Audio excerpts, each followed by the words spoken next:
यदि आप वास्तव में 23 मार्च के दिन होने वाले फिजिक्स के पेपर में अच्छे अंक चाहते हैं तो आप इस वीडियो में बताए गए सारे प्रश्नों को अच्छे से कंप्लीट कर लीजिएगा।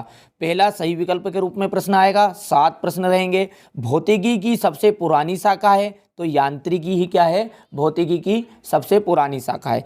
एकांक सदिश का परिमाण है तो एकांक सदिश का परिमाण 1 होता है। एक अशुद्ध शक्ति बराबर है 746 वाट। रेखी संवेग के आघूर्ण को कहते हैं बलयुग्म। प्रकाश वर्ष का मात्रक है दूरी का, ठीक है, और वाट किसका मात्रक है, शक्ति का।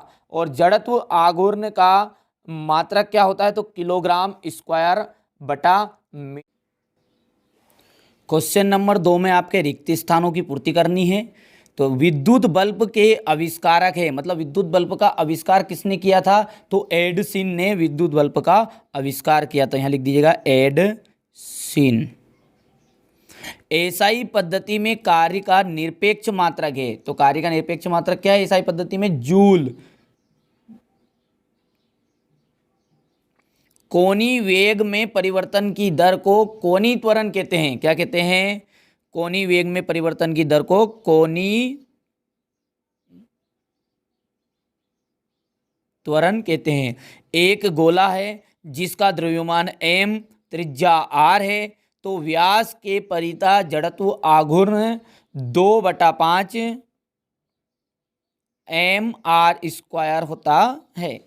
पृथ्वी के केंद्र पर गुरुत्वीय त्वरण का मान कितना होता है, देखिए पृथ्वी के केंद्र पर गुरुत्वीय त्वरण का मान 0 होता है। तो ये सही ये थे आपके रिक्त स्थान, ठीक है, बढ़िया से कंप्लीट कर लीजिएगा।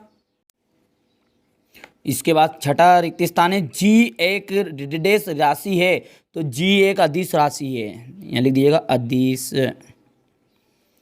अनंत पर किसी वस्तु की स्थितिज ऊर्जा रिक्त स्थान होती है तो ये होगी आपकी 0। चलिए क्वेश्चन नंबर 3 है एक शब्द या एक वाक्य में उत्तर। इसमें भी 7 क्वेश्चन दिए गए हैं। प्रतिबल का एसआई मात्रक है तो प्रतिबल का एसआई मात्रक है न्यूटन बटा मीटर। तो यहाँ पे लिख सकते हैं न्यूटन बटा मीटर, या हिंदी में लिख सकते हैं।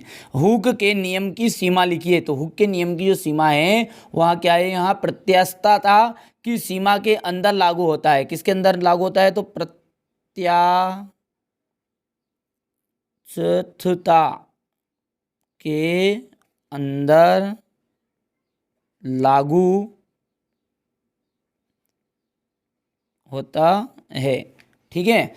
एक कैलोरी का मान जूल में लिखिए तो एक कैलोरी का मान जो जूल में होता है वो कितना होता है 4.18 जूल।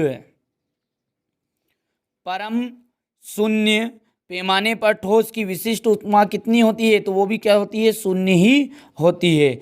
ध्वनि तरंगों का वायु में संचरण किस प्रकार का प्रक्रम है तो वहाँ है रुद्धोष्म प्रक्रम,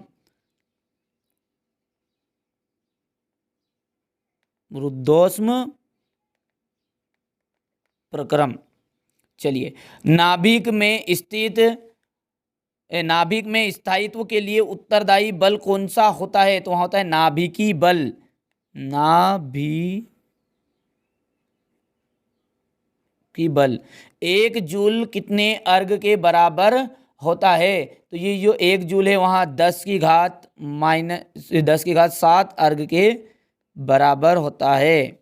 अब प्रश्न क्रमांक 4 में जोड़ी है विशिष्ट ऊष्मा एस का, देखिए यहाँ से ये एफ मिल जाए, मैं नंबर भी लिख दिए हैं। पीवी का दूसरा कौन सा बनेगा, ये आरटी वाला। आवृत्ति का हो जाएगा ये ई ऑप्शन, ठीक है। और बीटा चौथे का आ जाएगा T2/T1 - T2।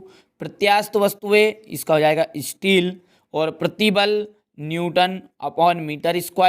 और लास्ट में है अध्यारोपण का सिद्धांत, इसका हो जाएगा ये बी। अब जो शेष प्रश्न क्रमांक 5 से प्रश्न क्रमांक 19 तक है वहां उसका वीडियो आपको कल तक मिल जाएगा। अच्छे से कॉपी में उसका सॉल्यूशन मैं आपको उपलब्ध करवाऊंगा, आप उन्हें अच्छे से कंप्लीट कर लीजिएगा और अधिक अंक प्राप्त कर लीजिएगा। देखिए इस चैनल का मुख्य उद्देश्य यही है कि आपको अधिक से अधिक अंक प्राप्त कराया जाए, और यदि आप हमारी भावनाओं को समझते हैं तो आप चैनल को सब्सक्राइब कर लीजिएगा। अन्यथा आपको लगता है कि इस चैनल से हमारा कोई लाभ नहीं है तो आपको ऐसी आवश्यकता नहीं है कि आप चैनल को सब्सक्राइब करें, और लगता है कि इस चैनल से हमें ज़रूर फायदा होगा तो आप चैनल को सब्सक्राइब किए बिना मत जाइएगा।